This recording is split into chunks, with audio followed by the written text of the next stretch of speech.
Hey guys, and welcome back to our series of how you get prepared to a full stack interview.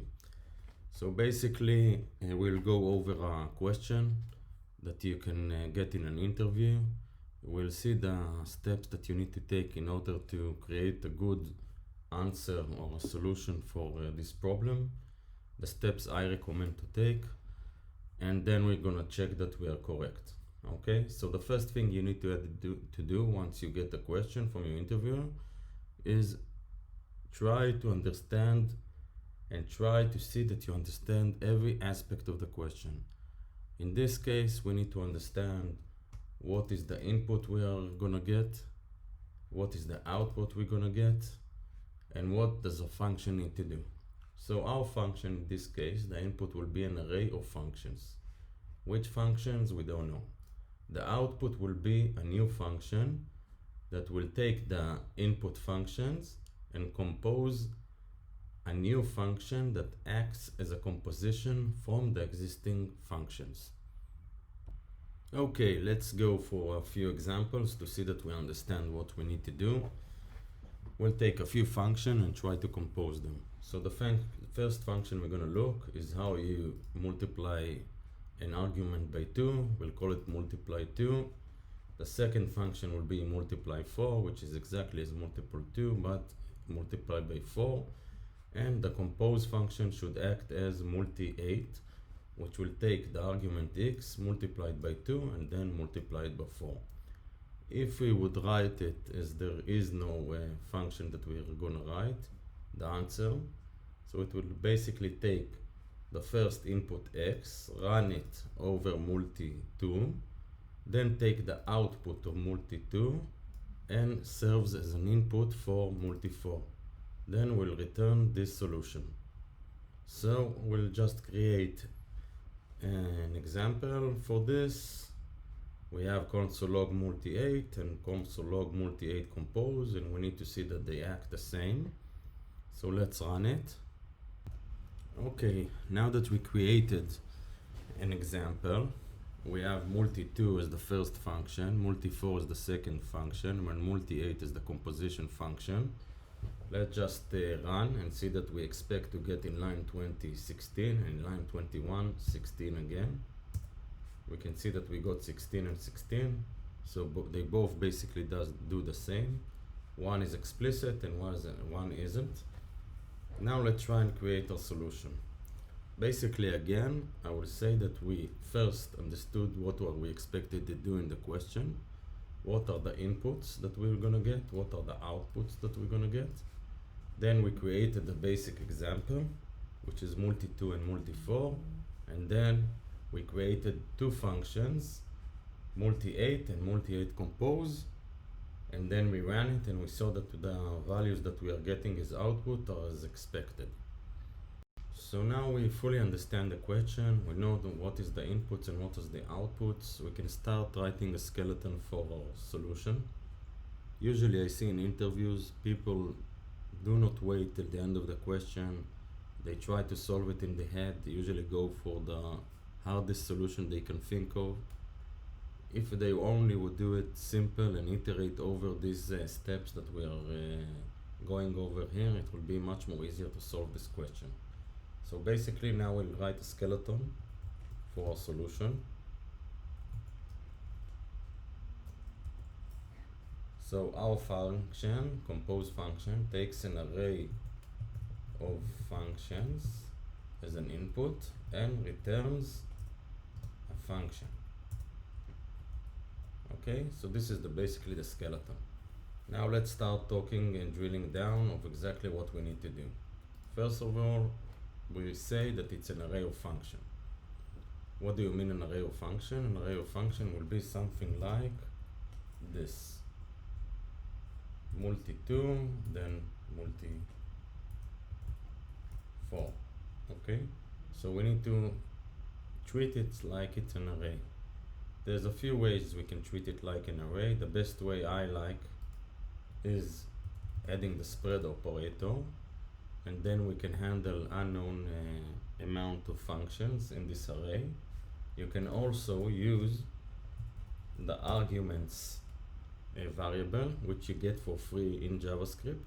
It's an array-like argument, which means it only has length on it. It don't have the map, filter, everything you need to work on an array, only the length. If you wish to make it a regular array, you can just use array from, and now you have everything that you need to work with this array. Okay, but I prefer to use the spread operator. I think it's more easier to read and more cleaner. We are ready to answer the question. So basically, we set up a little example of multi-for and multi-for, which is the array of functions that we're gonna receive. The easiest way to iterate over an array is just create a for loop. We just alter the for loop so it will be exactly what we are trying to do. Okay, so we take a handle of the current function, which in the first iteration is just multi2. Okay, we run it with the parameters that we received, so it's current function, and we just invoke it using the arguments. Okay, and we need to somehow save the solution. Okay, so this is the first iteration. We managed to run over multi2, but if you remember, we said that we need to pass the result of multi2 into multi4, which is the next function, which will occur once the iteration moves to the next step, which means index is now 1. Okay, but the result is currently closed into this scope, which means it will be deleted once the iteration moves to the next step. So we need to take the result and move it to the outer scope of the for loop. So we can just call it res, and now we have a reference to the result. Okay, we can even make it more simpler if we just take the result for the first iteration and set it to args, and then replace the args with results. Okay, so let's again run our example. We'll take index is currently 0 in the first iteration. We take a handle of multi2, okay, and we invoke it with res, which is currently the basic arguments which the function got, which is x. Okay, and then in the next iteration, index is 1. We take a handle to multi4, so now it's multi4. We run it with the result, which was 2 multiplied by 2, or x multiplied by 2, and now we have the result, and the for loop finishes because we ran on over every array in the every function in the array. So the only thing that we have left to do is, okay, so I just added a simple example. We're gonna take compose, feed it with multi2 and multi4. Just notice that because I'm using the spread operator, then I don't need to pass in an array. I can just run as many arguments as I wish. If I do want to pass an array, I can just pass an array, and then I need to cancel the spread operator, but I prefer to use the spread operator instead of passing an array. It's much more easier to write and less cumbersome to read. And now we have a basic solution. Let's run it and see that everything is working as expected. Again, we have this time free time. We got on 16 because we have free console log of free variations of this function. And now the next step we're gonna do is refactor. Okay, just before I'm going to refactor, I want you to understand and talk about in the interview that there's a very nice trick that we are using here. The JavaScript allows you from the inner function, which will be invoked in an unknown time, okay? Because you don't know when the anonymous function will be invoked. You still have access to the arguments of the outer function, which is the compose. And you can run it with set timeout in a few hours from here, and you will still get a reference to this array of functions. Okay, so this is a very basic and strong concept that you have in JavaScript that you need to emphasize in your interview. And now we can start refactoring. Okay, so basically what we said, that we take each argument, which is a function, we run it with an input, save the output, and feed it to the next function. This is basically what we do when we reduce an array. Okay, so let's use the reduce function. And it's a function that you have built in JavaScript on the property of array, on the prototype of array. What reduce takes, and another thing I want you to notice is you have reduce and you have reduce write. When you answer the question, you need to ask your interviewer or talk about it with him if you prefer to run the functions from left to right or from right to left, and just stick with this concept that you just declared. Okay, basically in mathematics we just as we do it here, we run it from right, which means that we can run the first parameter first, or we can run the first parameter last. Okay, so if we run it from last to first, we just need to switch the order of the functions that we are passing in as an argument. Okay, but we are moving to reduce. So basically we can just return the result of the reduce. What reduce takes is, I'll start with the second value, which is the input for the first function. Okay, in our case it's just arguments. And then the first argument that reduce takes is a function. This function takes the previous value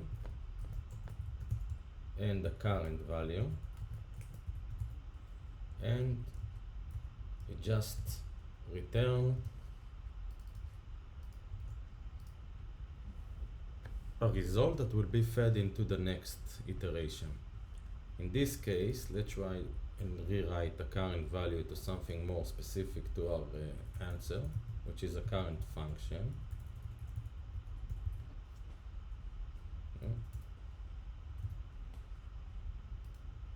Okay, and what we're gonna do each time is just run the current function with the previous value, and this is basically it. Let's delete our previous solution, save it. Let's see how elegant this solution is. Basically we moved it from 4 to 5 lines to 1 line. Let's rerun our function, and we can see that we are still getting 16. Okay, so what I want you to take from this interview question is basically the steps how you solve a question.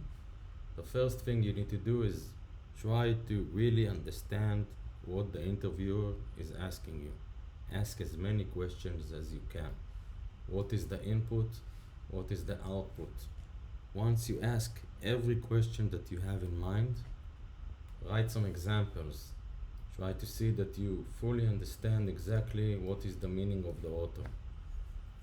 After you run the example, you can start thinking how you're gonna answer it. In this case, we just created a skeleton, and then we ran an iteration over our array of functions which we wrote before. Then we wrote a simple for loop, which means what I want you to do is write a simple solution and try to see that it works.